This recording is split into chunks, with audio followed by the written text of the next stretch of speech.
Donald Trump's new nominee to serve as United States Attorney General in his incoming administration may seem better than his first pick, Matt Gaetz, because anybody would be better than Matt Gaetz, but better than Matt Gaetz is about as low of a bar as you could possibly have. And as you're about to see, just because Pam Bondi clears that bar, that doesn't mean we shouldn't be very worried about her. One reason to worry about Bondi being placed in charge of the U.S. Department of Justice is something we've known about for a while, that she has publicly declared her support for weaponizing the Justice Department against Donald Trump's enemies. This is an article from NBC News by David Rode, Ken Delanian, and Ryan J. Riley, dated November 23rd, 2024, with the headline, AG Pick Pam Bondi's Past Vow,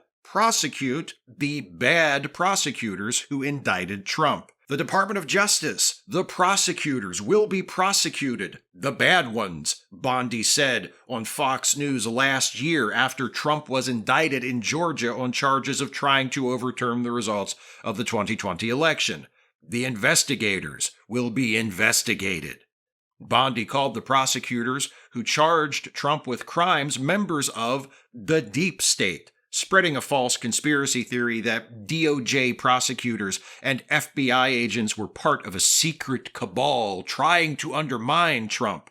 Bondi, without citing evidence, said that since they were no longer hiding in the shadows, they can all be investigated. So yeah, that sounds a bit troubling, doesn't it?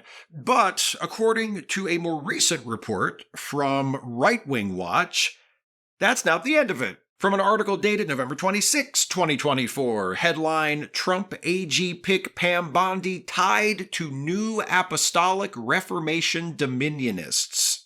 Pam Bondi, President-elect Donald Trump's second pick for U.S. Attorney General, has ties to New Apostolic Reformation Dominionists who worked hard to put Trump back in office and believe his election will bring about a spiritual great awakening that will help like-minded right-wing Christians take control of the 7 mountains of influence in America: government, business, education, media, arts and entertainment, religion, and family. Are you alarmed already? Don't worry, that just means you're paying attention. Continuing from the article, after Bondi left office as Florida's Attorney General, she joined the America First Policy Institute, a think tank created by former staffers that, like the Heritage Foundation's Project 2025, has been laying the groundwork for a revolutionary plan to seize control and dismantle the administrative state, federal agencies charged with protecting American workers, consumers, and communities from corporate wrongdoing. By the way, if that sounds familiar, that's probably because it's the exact same thing Elon Musk has been planning to do through his vaguely defined quasi-official role in the incoming Trump administration. Christian nationalists and Elon Musk both wanting the same thing? What a wild coincidence that is, huh? Continuing from the article, reflecting the MAGA movement's increasingly aggressive Christian nationalist orientation,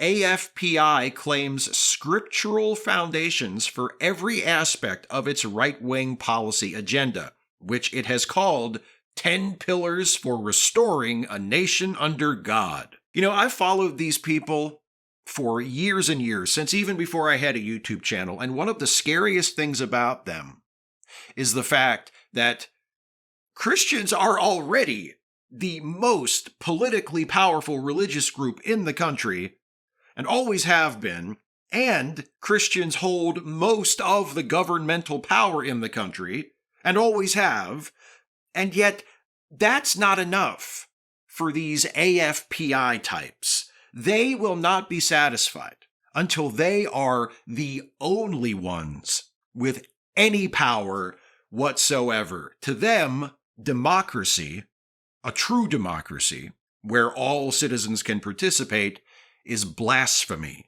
Continuing from the article, as Florida Attorney General, Bondi tried to weaken church-state separation in the state, She advocated for a proposed constitutional amendment that would strip language in the state constitution that declares no revenue of the state shall ever be taken from the public treasury in aid of any church, sect, or religious denomination, or in aid of any sectarian institution.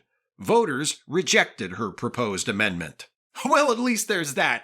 You know you've gone too far when you're checked by the voters of Florida. Unfortunately, a majority of the voters of the United States didn't show the same wisdom in our presidential election, and now she's probably going to be our next attorney general, a Christian nationalist, hostile to the separation of church and state, with ties to Dominionists who want to cleanse the government of anything unchristian, by which they mean anything that isn't agreeable to their regressive, radically right-wing, small-minded, authoritarian form of Christianity. And as a bonus, she also wants to use the Justice Department to punish people who attempted to hold Donald Trump legally accountable for the crimes he did. Thanks, everybody who voted for Trump, and everybody who didn't vote for Harris. The rest of us really owe you one. Look, this isn't good, and I don't mean get used to this, but get used to this. Don't give up.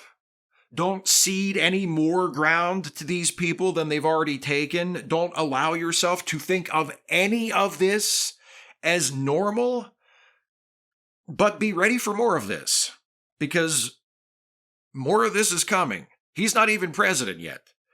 This is what we're facing for the next 2 to 4 years. And unless we want to be facing it for a lot longer than that, we need to fight back when and where we can along the way to the next election. And we need to keep paying attention to Trump, his staff, his cabinet, his allies, and the damage they cause, so we know what we're fighting against, and more importantly, so that we know and never forget what we're fighting for.